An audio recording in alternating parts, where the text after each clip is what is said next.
MLS Aces Podcast. This is your host, Tom Sweezy. And as we enter 2025, we are going down this project, this rabbit hole of 2 episodes a week. We will see how consistent we can be, how many fun guests we can get on each and every week. But this week, we are joined with Caleb Pongratz. Caleb, you're covering all things New England Revolution, New England soccer in general for Prost International. Caleb, first of all, thank you for coming on. How are you? There's been some technical difficulties on the back end. I always like to, peel back the curtain a little bit, but I'm glad to finally be chatting soccer with you. Thanks for having me. It's really nice to be here. It's really nice to talk New England soccer as well as join the podcast. I've seen a lot of good things, so I'm happy to be here. Thank you. Well, if you want to share with the listeners a little bit about you, where they can find your coverage, and then obviously kind of your journey in this whole U.S. soccer game, because coming from someone who does a podcast, I've met plenty of people who report, cover, are fans or not fans, players, everything like that, and everyone has their own little journey in this U.S. soccer game. Perfect. Yeah, no. So I kind of became a fan of the sport right when I was a little kid. Around 10 was when I went to my first ever New England Revolution game. I was a big fan of the team, and then come probably when I turned 17, I kind of knew I wasn't going to go pro because that's as you do. Yes, everyone learns it at some point, Well, not everyone, but Yeah. most people learn it at some point. So I kind of transitioned and I kind of decided, well, what do I want to do when I'm older? Like, what do I want to do for a full-time career? So I decided to change my entire perspective and went into journalism. I studied 4 years at Suffolk University in Boston, Massachusetts, got a journalism degree, and probably about a year in or a couple months into Suffolk, I transitioned my more fandom into journalism and kind of like did like a whole flip switch. So I've been writing for Prost International since 2021 or 2022, if I'm not mistaken. So all my work currently can be found there. You can find all my tweets and breaking news and publishing and all that stuff on Twitter or X at Caleb Pongratz 10. And then I'm also at Blue Sky. It's just my full name, Caleb Pongratz at Blue Sky.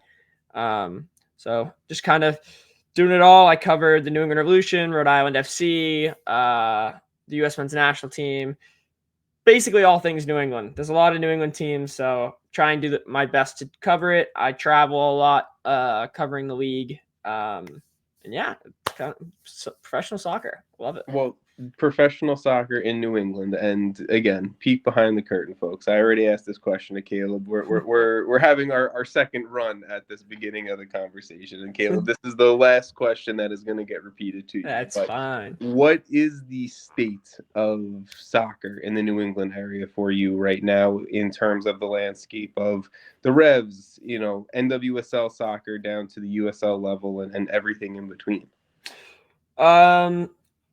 For a lot of New England soccer is successful. Rhode Island FC, they just competed in the USL Championship final. Seacoast United just won the USL League Two. So 2 New England teams in championships in their respective leagues. I believe it's the USL League Two. It might be in League One. I believe it's League Two though. But across the entire leagues, across the entire spectrum, I guess, there's professional soccer everywhere you look in New England. One of the leagues has a Northeast division that has, I believe, 6 or 7 teams literally just from New England. You have RAFC, Vermont Green, Hartford Athletic. We have NWSL coming back to Boston. You have the Revs. You have the Revolution 2. There's a lot of professional soccer in New England. More specifically for MLS, the Revs, they're kind of in a rebuild stage, kind of. I would say very much so, and we'll get into that in a little bit about why that is. And they're trying to just get back to their success, and kind of similar to the 2021 season where they broke the Supporters Shield record, which they don't have anymore, thanks to Miami, unfortunately. They just want to get back to winning ways, and I think over time they're going to get to that. And I think the positives that we've seen this offseason so far, I think they're well on their way. Well, the final New England, I guess, general question that I'm going to ask is who is the most, or not who, I guess, but which club is the most fun in the New England area right now? Vermont Green made some waves up in Portland, Maine. I know they're kind of sparking things with the New Jersey, and everyone's having kind of fun with that. The Revs aren't too far off from success in the New England area. So, what would you say right now? Most fun club to watch, be at, experience, enjoy as a New Englander? I would say, without a doubt, Rhode Island FC. I think Rhode Island FC, a Rhode Island FC game it's kind of a different experience. And they're a team that obviously just started. There's also another team coming, Hearts of Pine. They come, I believe, next year to the New England area. But Rhode Island FC, they're expressive. You go to one of their games and it's exciting. They've been playing at Bryant University Stadium in Smithfield, Rhode Island. They're about to get Tidewater Landing their own soccer-specific stadium. So usually their attendance was around, I think, 4,000, if I'm not mistaken. Okay. And it was just different. There, you had the smoke bombs, you had pyro, you had great field of play. You had a lot of players as well that have been through the New England system. You had Zachary Herbow, former Rev. Jack Paniantu from the Revs was loaned to RAFC. Kevin Vang is on their roster as well. He's a former Revolution Academy player. So a lot of New England players that a lot of people have known for a while are now in Rhode Island FC. So it's kind of cool to watch like their trajectory and see what they've done for New England. And RFC, their first season, they make the USL Championship final. It's an exciting group, and they've recouped a lot of their same team. So I think it'll be interesting to watch how they play, but also watch how they grow. Hopefully they don't pan out like New England and just lose every time they go to the final, but you know, that happens sometimes. Look, it's a great way, I think, to kick off, obviously, that club's history is making a final. You wish you do it year one and you win the whole thing, but what they did last year was fun, was just fun for U.S. soccer, obviously fun for Rhode Island and the region and everything like that. But you did mention Rhode Island FC getting their own soccer-specific stadium. I will toss the question at you that I'm sure every Revs fan is asking every single year, every offseason. Is there any update, any news, anything regarding a New England Revs soccer-specific stadium? So there has been a lot of discussions recently about the soccer-specific stadium and it getting included. The economic bill, I believe, on the first day was not heard by the committee that was supposed to hear it. But Governor Moore Healey has kind of pushed that bill needs to get heard. And that bill was heard. There is language included in said bill that approves the building of a soccer-specific stadium in Everett, Massachusetts, where the stadium will be built, or where it's proposed to be built, is exactly 163 feet from Boston, from the Boston line. So anyone who says it's not Boston, it's literally as close as you can get it. It would be going where the Mystic River Power Station is currently, next door to Encore Casino. The projection is a 20 to 25,000 seater stadium. I've heard more around the line of 22.5. There still needs a lot of work to be done. However, if I was to give a projection, I would say it'd be done probably 2028. There still needs a lot of approval. Yes, official approvals need to happen. Yeah, there's before anything else. a whole lot of official approval needs to happen. However, the language including it is the biggest step. This is the furthest that a soccer-specific stadium in New England has ever had for the Revolutions. It's the furthest they've ever gotten. And it's kind of been like that one project that you have in the back of your mind that they've been trying and trying and trying. I'm pretty sure they've been trying to get a soccer stadium for the last 15 years, to be honest with you. And to get it to where it is now, it's a positive sight. No, for sure. I mean, look, I think there's a world where every MLS fan wants to see every MLS club have a soccer-specific stadium. I'm a New York City FC fan. I've absolutely hated Yankee Stadium, Citi Field, Red Bull Arena, and everywhere else we've had to travel and play to play soccer. But positive things, I think, are continuing to transition in the league, in the game. And for the New England Revolution specifically, I think transition is a great word because we saw a murky, ugly end to the Bruce Arena era that did have its success, that did have a record-setting single-season points record and supporter shield and all of that, right? And with the hire of Caleb Porter heading into last year, I think I was at least optimistic. I know Caleb Porter has his positives, has his negatives. Fans love him, fans hate him, whatever it may be. But I think he's a proven winner in this league. Every single place that he's gone to, for the most part, right? So I think Caleb Porter knows how to build a club, knows how to build success, and I think that's what he's trying to do this offseason. But with that, we've seen a lot of strange, maybe circumstances, happenstances that have happened for this New England rebuild. A lot between transfers between the Revs and San Jose. Obviously, Bruce Arena's out in San Jose. He likes his guys. But what do you make of the Mark Anthony Kaye, Dave Romney, Ian Harkes trade, Earl Edwards Jr., and then obviously we've seen other players via free agency like a Jackson Yueill, a Tanner Beeson, Nick Lima, even going back to San Jose from who played at the Revs, the last few years and whatnot. What do you make of this? It makes sense, but it's still a little strange, even if things make sense. No, it's very odd. I think it's really weird, especially when it's two of the bottom conference teams kind of interchanging their own players. San Jose specifically, in one offseason, they've gotten Bruce Arena as their head coach. Great, cool.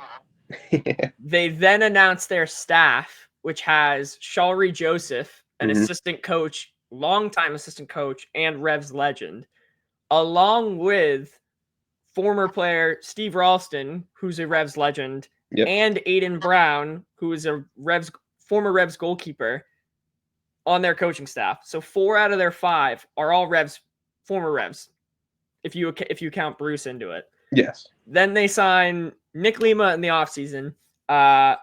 One tidbit on that. So before Bruce Arena was suspended for insensitive and inappropriate remarks, Nick Lima was already looking to come to New England, and Bruce Arena initiated that signing before he was pushed away. So that's what sources have indicated to me, that Arena was behind that signing from the jump, and Lima never got to play with him. Lima was at the playoff game against Philadelphia at home when the Revs were eliminated that game, because I believe Austin was already eliminated at that point as well. So it's kind of interesting to put 2 and 2 together, but makes sense. Yeah, that move makes sense. Then so obviously Lima signed with San Jose as well. Dave Romney, Ian Harkes, and Mark Anthony Kaye for an international roster slot and $500K. That one really was a salary dump. The Revs didn't want Mark Anthony Kaye's salary on their books. He was making about $750K. Dave Romney, Caleb tried to trade him in April of 2024 for as little as $50,000 in GAM. That is that number and information is sourced by Tommy Quinlan. He was kind of the first one on that, but my sources have indicated kind of the same. And then Ian Harkes is kind of a tough one. A lot of fans really loved him, loved his style of play. He kind of was the one outlier along with Dave that fans didn't want to see go. But when you look at a team like New England, when you let up a record for goals in a single season, I don't think they've ever let up more goals than they did this year. Kind of makes sense when you have to get rid of your two of your midfielders and one of your center backs. But at the same time, Dave Romney, that was your defender of the year. But he was defender of the year on one of the worst teams in the league.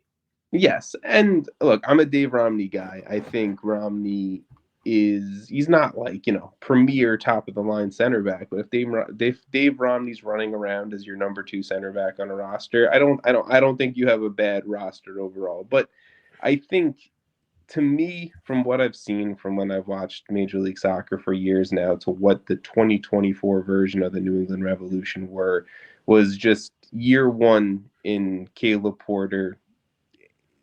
I'm going to say Caleb Porter's overall transition of what the New England Revolution are going to look like underneath him, right? And I think we're starting to see even more of that. What do you make of, I would say, Jackson Yueill was, to me, one of the top free agent targets for the entire league. He's a talented player. He's played at the USMNT level.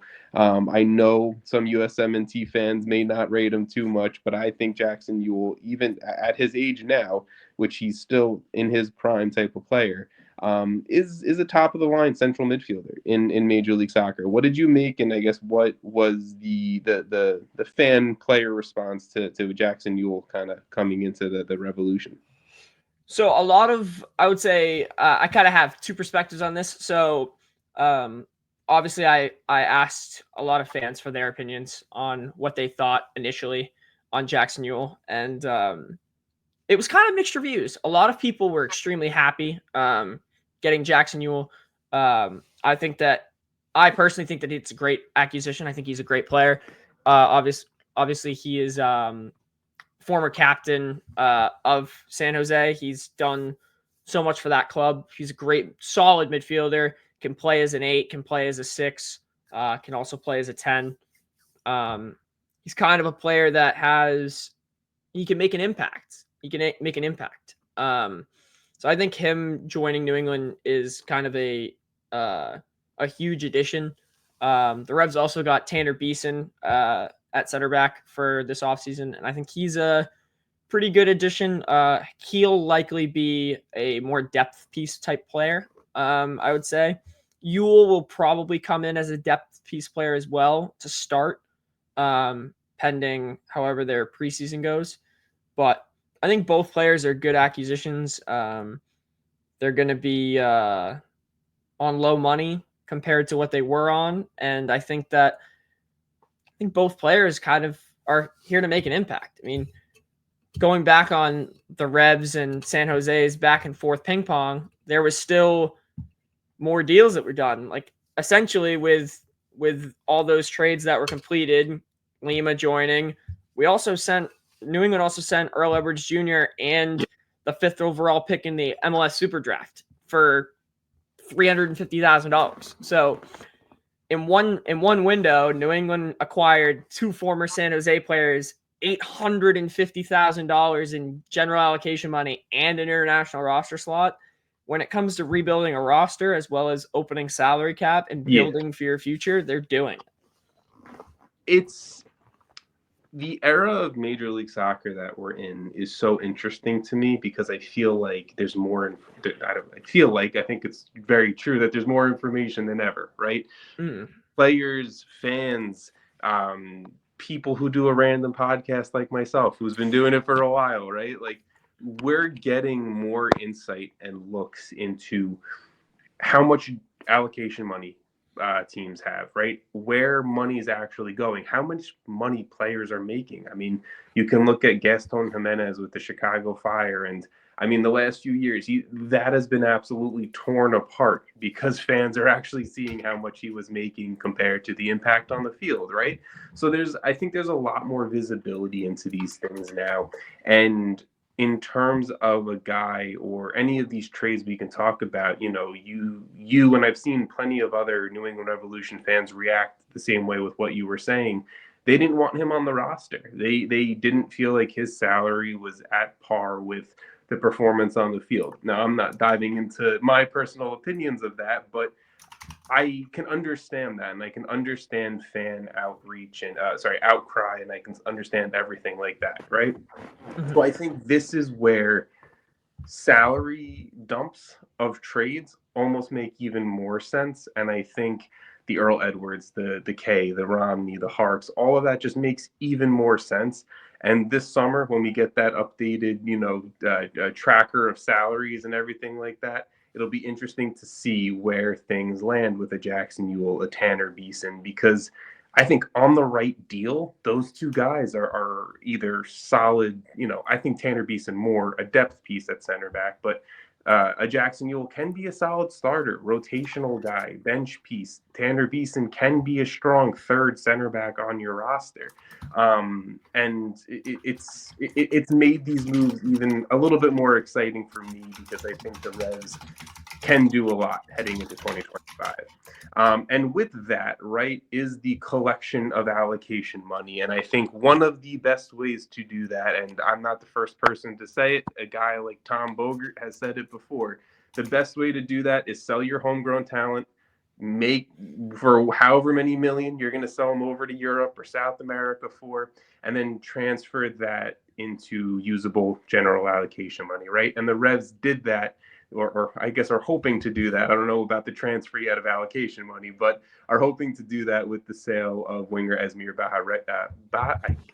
Bajraktarevic. Thank you. His last name kills me every single time. I'm from New York. I talk fast. That is a name that I'm just like I have to slow down much on. But yeah. Esmir, fantastic young talent. Former U.S. Youth International talent that decided to go through, his Bosnian heritage and represent Bosnia at the senior national team level and has been killing it. He has been great, and I'm very happy for the kid.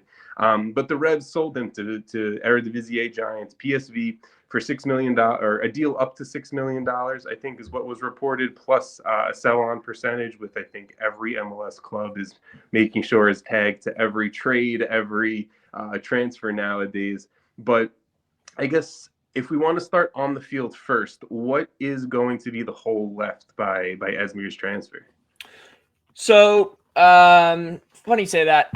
Esmir's hole has already been replaced. Yep.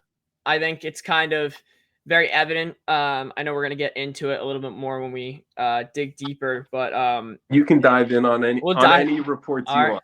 Okay. So Esmir was sold officially. My sources have told me that the deal officially is for $3.3 million.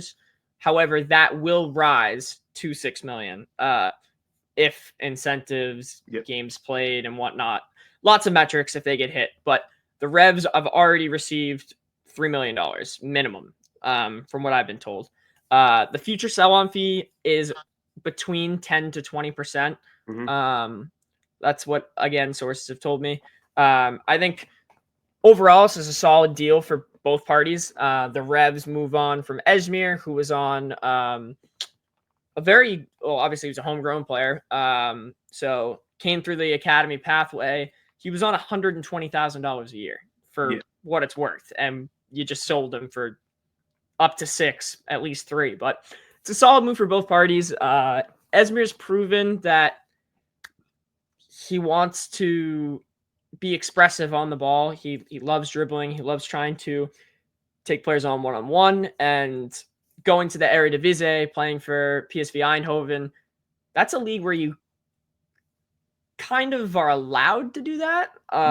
You kind of are more expressive. You have more opportunities to take people on one-on-one, where MLS is more of a physical game. If you're not really prepared to the speed of play or the physicality of MLS, you can struggle. And I think Esmir, obviously, during his time in New England, he had a lot of positives, but he also had a lot of negatives too. I think personally from me watching matches, if Esmir was the type of player that when you're supposed to shoot, he would pass. But when you're supposed to pass, he would shoot. Mm-hmm. But that's something that he'll learn, which he has been learning over the last season and growing as a player. He's going to grow. He's 19. Yeah. But overall, the deal makes sense for him. He wants to play for Bosnia-Herzegovina. He has the passport already, so the deal is very easy to be done. He wants to make his name for himself, and it was already reported. So when he first got scouted by PSV Eindhoven, so Eindhoven were interested in January of 2024, but the first initial contact between Esmir and PSV was when Esmir was playing for Bosnia in a match against the Netherlands in his Bosnian debut at Eindhoven Stadium. When he got the assist to Dzeko. Yeah. Yes. He got subbed on in the 68th minute and had an assist in the 73rd minute. So it's crazy how one moment can alter so much. But if I was to compare this deal, even though Esmir is more of a homegrown player, or he is a homegrown player, this deal is very similar to Tajon Buchanan. It's very similar when you try and compare the two, because Tajon was one of those players, even though in the New England perspective, he first was like an outside back and Bruce converted him into a winger. Yeah. Esmir was a guy who was a center attacking midfielder that got converted into a winger. So it's just deeper in the academy level because he came through the academy pathway program. And though fans will hate me for saying this, the credit here belongs strictly to Kurt Onalfo. This is literally Kurt Onalfo's bread and butter. Kurt Onalfo is the whole reason why Esmir Bajraktarevic made it to the pathway program, got elevated into the second team, got elevated into the first team. So for anyone to discredit Kurt Onalfo, which I've seen a lot of people do, they're wrong. They're just wrong. I will say Kurt Onalfo, I think, got a little bit of a bad rap in some beginning years of his career when I would say he was probably trying to learn, figure it all out, right? And over the last, I don't know, call it half decade of his time, right, in charge of New England and kind of his more elevated role in the sporting department, I think that front office in general has done some fantastic things. You look at some of the transfers, some of the player development, some of the rosters that have been able to be built, obviously a points record in there as well, which helps the case for all of that. And I think Kurt Onalfo deserves a lot of recognition and praise in that because he doesn't always get it. And I know New England fans are mixed on him just as much as, I guess anything else New England fans are mixed on. But, Kurt Onalfo, I think you're 100% correct in that he deserves some praise. And I didn't think I'd be going down this route with the conversation, but I'm okay with it. The youth development, or not even just straight up like homegrowns, but the developmental pathway that I think has been set out in New England, again, over maybe the last 5 years or so, has been fantastic. I personally think you look at an Esmir, right? You look even at Matt Turner was later on, but like later on in his career, but you look at a Matt Turner sale, you look at Tajon Buchanan, I think Peyton Miller is another guy who we're going to see, hopefully, knock on wood, get his transfer, get his sale soon, soon enough. And Noel Buck being one of them. And I'm going to transition us into the Noel Buck conversation because it's very much a case of we've been hearing for years that, he's an American English youth international and English clubs and some of the biggest English clubs that you can name are interested in him and want to get him into their youth setup and everything like that. He goes out on a loan to Southampton. Things don't really work out. I know there was a managerial change. I know that there was some probably other issues in the background as well within the club itself, not with Buck. But what do you make of the Noel Buck situation? Because I don't know if he has a place in Caleb Porter's system. So it's really, really good timing for the Noel Buck transition. Because I have notes down as well. So Noel Buck is 100% returning to the New England Revolution at the conclusion of his loan. So much so that the Revs reported it 5 minutes ago. There we go. Noel Buck is back with the New England Revolution. So good start. Kind of just a little bit of background on that before I dive right into it. Sources indicated at the beginning of the 2024 season that Noel was frustrated that he was still with New England.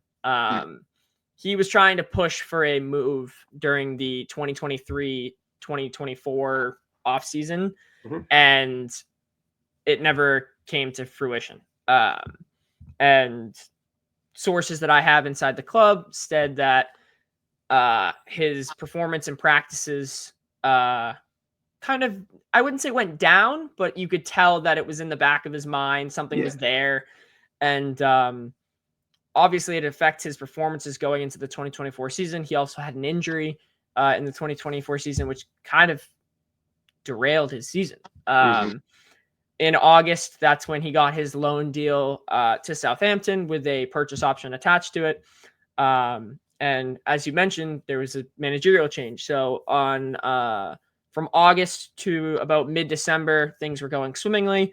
On December 15th, Russell Martin was fired, and he's the Southampton first team coach. And Noel's coach, he was on the second team and the U21s. Simon Rusk, he was promoted to interim coach.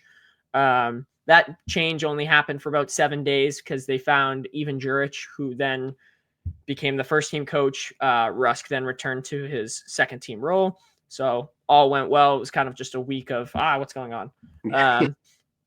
But overall, Noel had a good loan spell from what I was told. He appeared majority of the matches as a defensive midfielder and as a left back. I think it's possible that Noel gets another loan deal or a permanent loan deal this offseason at the right price. However, his loan to Southampton affected his international call-ups. He didn't receive a single England U20 call-up while in Southampton. Wow. So that's something you got to kind of take a perspective of. When he was in New England, he got a U20 call-up all the time. Yeah. Though I'm not sure. I believe there was, if I'm not mistaken, there were 2 or I think 3 windows where he could have received a call-up, but he didn't receive a call-up while he was with Southampton. The one positive is Noel's returning to New England match fit. So that's a huge, huge, huge advantage for him going into this offseason. Currently, if you look at the Revs lineup, they majority of the time play a 4-2-3-1 or a 4-3-3. So he's projected to be that third or fourth in that defensive midfield role. Yeah. Because he's sitting behind Matt Polster, who is the assistant captain of the team. So kind of hard to knock him out of a starting role. And Nigerian midfielder Alhassan Yusuf. So the only other person he's really battling for a starting role or a depth role at this point is Jackson Yueill, who also is a proven player who can easily get into that starting lineup spot at any given instance.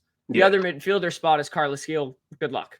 It's not happening. And it's not. I mean, his game, I don't think Buck's game is that far up the field. I do think he fits more in that lower midfield block. But, yeah, I mean, to that point, right, 2 of those 4 guys of Yusuf, Polster, Buck, Yueill.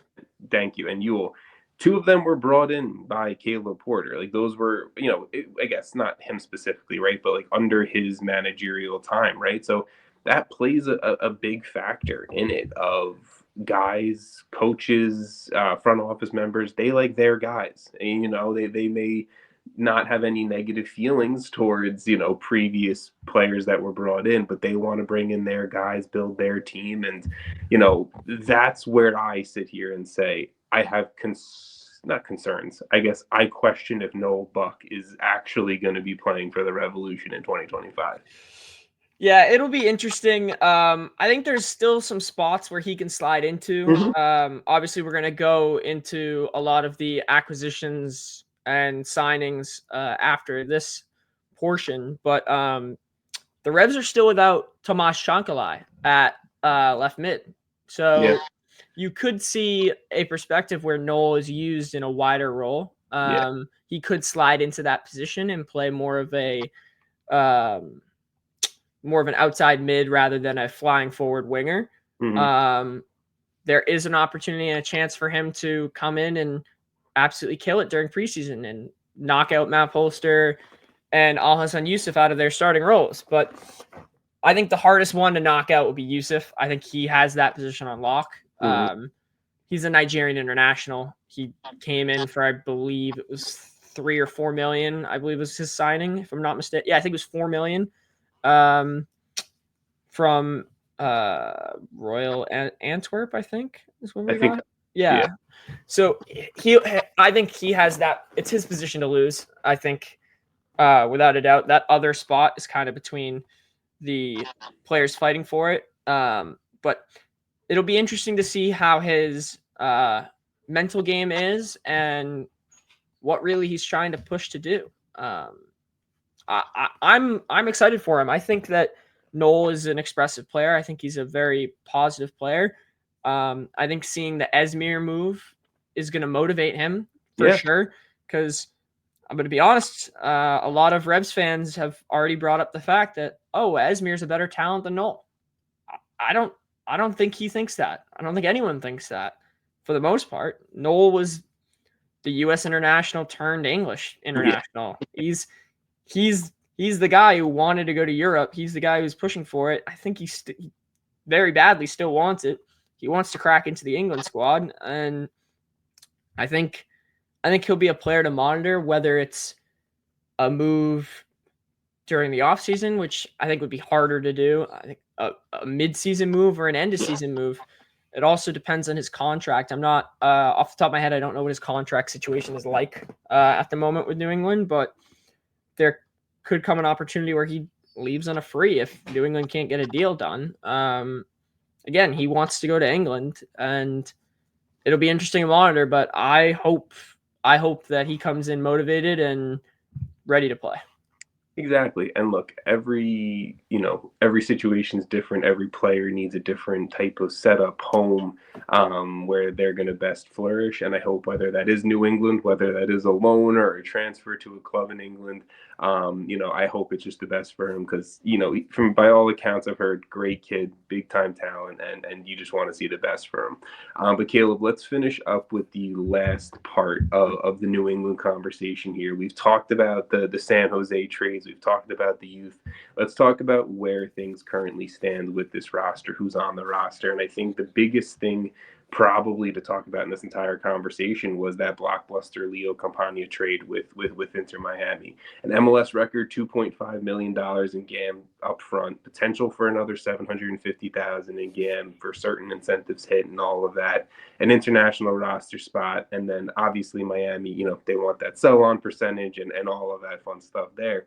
But does Caleb Porter, in your eyes, now have his elite number 9 in New England? It's difficult to say to start. Obviously, Leo Campana is an unbelievable signing. I'm really happy about this trade. Obviously, this is going to immediately impact the team. If you compare him to strikers of last year, he's way better than Bobby Wood was. He's immediately contending for a starting role with Giacomo Brioni. Yeah. Again, he's another player that wants to play international football. And he needed to get out of Miami to do so. Mm-hmm. However, with Miami, at the same point, they needed to get rid of him because if they didn't, they weren't financially compliant to the MLS rules. So it'll be interesting to see what Caleb Porter does with Campana as well as with Giacomo Brioni.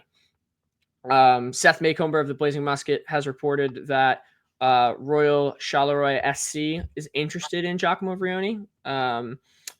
There hasn't been any update to that. I think that was in kind of around Thanksgiving when that was reported. Mm-hmm. So it'll be interesting, as well as in the offseason, Kurt Anolfo brought up that they're expecting Giacomo to score 12 goals this season. So it's kind of contradicting on, do you expect him to score 12 goals when you go out and sign a striker that honestly could be DP caliber. Yeah, a on borderline Ecuador international striker, you know? Yeah. So it'll be interesting. New England could go back to two strikers, which they haven't really done since Gustavo Bo and Adam Buxa. Even with Gustavo Bo and Adam Buxa, they didn't really stick with that. Same thing with when they had Bo and Vrioni for that short time period. They usually started one and one came off the bench because they didn't click. So it'll be interesting to see which direction Caleb Porter goes with this. However, I think right from the jump, not only is this a positive for New England because they're going to get a proven goal scorer, but this puts pressure on Giacomo Vrioni. This also, I mean, Giacomo Vrioni at the end of the 2025 season is out of contract. So, or sorry, it's a club option. So if Campana shows out, Giacomo's just going to get released, and New England's going to open a designated player slot. On top of that, Campana has already been very publicly open that he is looking to have 1 or 2 good years in New England and go to Europe. He's very publicly open about it. He's already said he wants to go to either England, Italy, or Spain. He said this on, I believe, an Ecuadorian radio station, but he's been very public and open that he wants to come. He wants to succeed.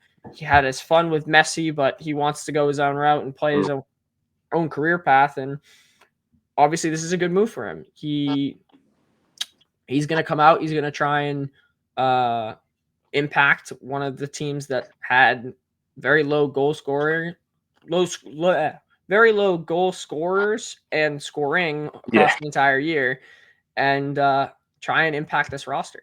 No, it seems like a pretty good setup for him to do so. On the Vrioni front, I just like Buck. I'm not 100% sold. He's a Revs player in 2025, but we will see what the rest of the offseason entails for that. But look, the Campana signing's a big deal. He was initially a DP down in Miami. I think he got bought down a little bit, and his contract got restructured, figured out. He's a TAM level guy.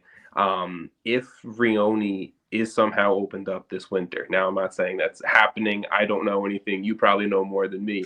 But if Vrioni is opened up this winter, that is a DP spot open that can continue this roster overhaul. And with that roster overhaul, we've seen changes at the center back position. We already talked a little bit about Tanner Beeson, but Mamadou Fofana Brayan Ceballos, 2 guys coming over from foreign leagues who don't really have ties to North America, USA, MLS, anything like that. So there is always that risk in the transition of what it's going to look like year one for them. But what do you make of those 2 signings? Obviously, Fofana coming over on close to $2 million from France. He's probably going to be slotted in at center back 1 and expected to play every game when healthy.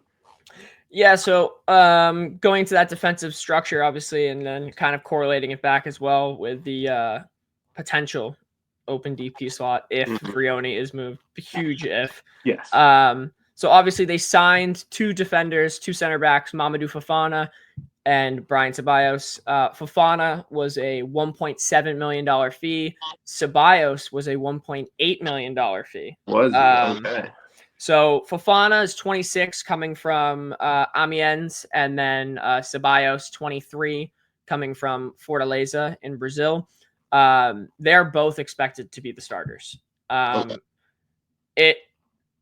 In a very easy sense, Ceballos is replacing Arriaga. Fofana is Dave Romney now. But coming from League Two. Kind of looking at that in center back depth as we continue on. Obviously, they signed Tanner Beeson. He'll be in a depth role. He'll also probably provide the left back. I believe he is left-footed, if I'm not mistaken. He will probably provide depth at the left back slot as well. And then you have Andrew Farrell. Andrew Farrell, another center back. However, he's more of in a veteran role. Like last year, his playing time is going to diminish. He just signed a 1-year contract extension. However, his extension includes him coaching with the Revolution Academy. So it's a contract similar to Brad Knighton had in 2021 or 2022. When he transitioned, he went in at the end of his coaching contract or playing contract, he went into coaching. So the thought is that he'll go right into that role. Yeah. And then the only other defender, center back on that roster is Santiago Suarez. However, sources have indicated that he will be loaned to Birmingham Legion for the USL Championship 2025 season. Solid young center back, 19, 6'5". He's a tall kid. I remember 6'5". when they made the signing. I think it was from Sacramento Republic, if I remember on the top of my head. That's where the U.S. soccer knowledge in my head lies. Yeah. I just remember I was like, he was a teenager, cool. Like it's a future play, right? But he's a gigantic kid. Another interesting thing about Suarez as well is he's a homegrown player. I don't know how that works, but he is a homegrown player in the Revolution contract structure. So he was signed in 2022 to a homegrown, signed in 2022 for Revs 2, and then in 2024 he would be elevated to the first team on a homegrown player contract. However, he spent the entire 2024 season with Revs 2 as well. But that move for him, great for him. I think he needs more experience. He had 10 yellow cards and 3 red cards in 2024. So I think it'd be very important for him to kind of structurally get a little bit better. But overall, great player. Can play right back as well. So 6'5" right back. 6'5" right back is kind of terrifying. But again, it'll be interesting to see how he develops. But kind of closing out on like some other things that New England are doing before I get into potentially a DP slot opening. The Revs signed winger Luis Diaz, not the one from Liverpool, the one from Deportivo Saprissa. He was signed to a supplemental deal, which is very good on money. He was signed on a free transfer. Deportivo Saprissa released him, and he joined obviously New England. He's coming to return to play under Cale Porter. He played under him at the Columbus Crew, and his salary number will be under $350,000. So that's massive for a proven player, a proven winner, a player that Cale Porter knows, and it's another winger depth. So he essentially is the Esmir replacement, if you really think about it. He's really that guy. He's on low money coming in, experienced, and that's a like-for-like change. And then more recently... They're not the same player, but he's a 26-year-old Costa Rican international. He's won in MLS. It's not a bad signing to get on a supplemental deal. Even better with that as well, he does not occupy an international roster slot. He has a green card. So that's huge for New England's roster. And then on top of that, another player that New England is interested in, Seth Maycomber, as well as a French journalist. I forget his name off the top of my head, so apologies there.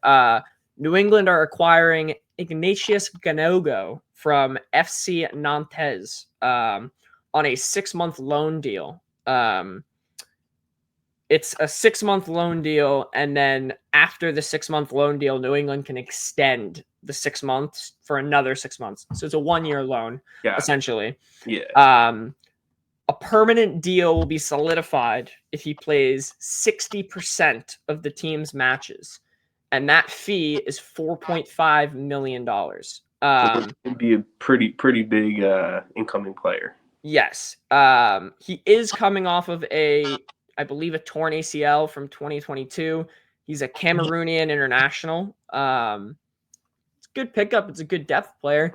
So that kind of begs the question now of what's up with Vrioni? What's up with Campana? Are they doing 2 strikers? Are they doing 1? Why do we have 3 strikers on pretty huge potential money? So it now begs the question as well of which direction does New England go if they open a DP slot? Their center backs are all very young. They're $2 million a piece if you think about it. Their midfield, you have Alhassan Yusuf in the defensive midfield who's on huge money. You have Tomas Chankalai on left mid, huge money, DP. they just signed Luca Langoni last season for $7 million. He's on right mid. So they're This kind is of an expensive roster. As we're talking this through and shaping this out, this is an expensive roster. Yeah. Right? New England kind of is running out of spots to improve on. There's questions as well. Obviously, Chankalai, young player, he's on a very good salary for a DP player, 26. But you then come to beg the question, Carlos Heel, I wouldn't say he's old, but he's 32. He's getting up there. He signed a multi-year contract extension in March, I believe, of last year. So I think he's locked up until 2027. But again, like, he's a club legend, but he's getting up there in age. It'll be interesting to see where New England goes if they get another DP slot. Obviously, a 9 is the biggest one. A lot of fans are still speculative at that defensive midfield spot. Mainly for Matt Polster. They like Al-Hassan Yusuf. So it's very interesting to see how this team goes. Like, in my opinion, if they were to get another DP slot, they should sign another 9, another DP 9. I think that is the easiest change. But there's a lot of things. Like, New England brought in Alex Bono to contend for the starting role against Aljaž Ivicic. A lot of people aren't fans of Aljaž Ivicic. Ivicic broke the Revs record for most goals conceded last season. Though that's not entirely on him. Still broke a record that's been in standing since 1997. Like, that's pretty bad. Like, do you see any potential for the Revs to go down the 2 DP4 U22 route? Easily. I think that's something that New England can easily do. It wouldn't shock me if they did that. Going into that, they would have, if they were to get rid of Vrioni, they would have Carlos and Chankalai, obviously. Currently for U22s, they only have Luca Langoni. So New England has 2 U22 slots open right now. So it'll be interesting to see if they can get those filled. There were rumors of Ilya Krupski from Ukraine, a right back. New England was interested in him. His agent has confirmed to me that Ilya will not join New England. However, he will be leaving his club in Ukraine. He's got multiple offers, so it's more likely that he'll move somewhere in Europe, which is unfortunate. He would have been a U22 signing. For other U22s, the Revs have looked at Dor Turgeman. That was in June. He's now linked to the Portland Timbers. He's an Israeli striker, international, very, very, very, very talented player. Big time talent. So the Revs have a lot of ways that they can go. It's also very dependent on their results. Like, though this is Caleb Porter's team and he is building his team, it takes 3 windows really to build your own team. I think, yeah. If Caleb Porter has a really bad record come May 1st, he'll be fired. It's whether you think about it in a fan or a journalistic perspective, he's kind of in the middle ground where Brad Friedel was. Brad Friedel, when he came in, had a very bad first year. Yeah. He was fired on May 7th. After his firing, Tom Sohn and Mike Lapper, I think, did 2 games, I think. And then Bruce Arena was hired 3 days later. So it's like, right now, New England's at a crossroads. They need to get their results, and they need to continue to build on this roster. However, with Caleb Porter, it's very dependent on getting in-match results with his guys so that he sticks with this team. I believe that Caleb Porter will finish out the year with New England. I think that he's done a lot of positive things working with Kurt Onalfo, Chris Tierney, Remy Roy, the Crafts, and whatnot.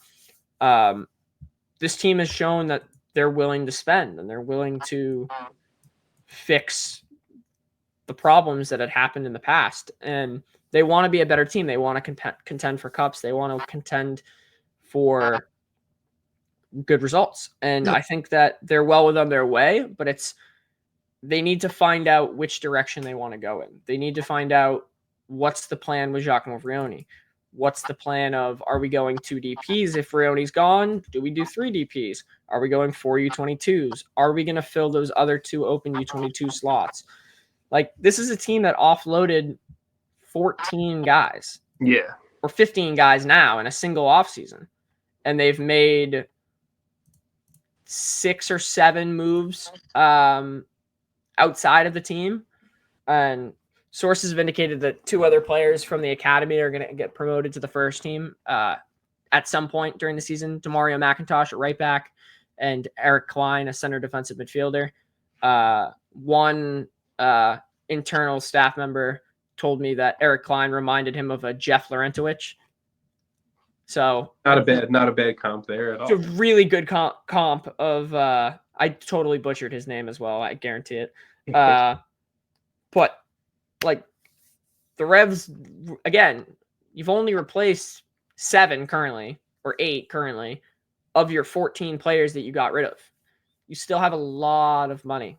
So it's very important to see which direction they want to go and will the results follow. So it's up to them to kind of showcase that.